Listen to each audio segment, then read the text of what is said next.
Sementara itu, saudara, ular piton sepanjang 2 meter lebih yang mengancam keselamatan pejalan kaki usai tarawih berhasil dievakuasi petugas damkar Kota Banda Aceh. Senin malam di pinggir Jalan Soekarno-Hatta, Desa Gece, Kecamatan Jaya Baru, Kota Banda Aceh.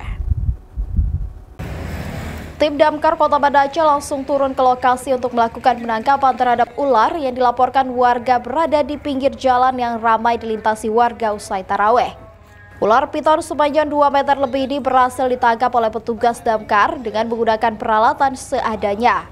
Sebelumnya, keberadaan ular ini sempat mengejutkan warga dan nyaris menjadi sasaran binatang berbisa ini.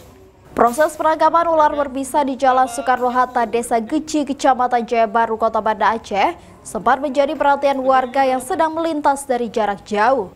Ini petugas piket damkar Go 3 mengevakuasikan jenis ular piton. Ular piton berarti sekitar 2 meter panjangnya, lebih kurang. Mungkin kalau keberatan ular mungkin sekitar sampai 5 kilo atau 4 kilo. Itu jenis ular piton. Mungkin ini sangat berbahaya juga bagi masyarakat apabila itu kalau petugas damkar tidak ada langsung kita eksekusi dia. Anak-anak kan mau pulang tarawih kan ramai jalan. Mungkin bisa jadi korban buat anak-anak yang melintas di jalan.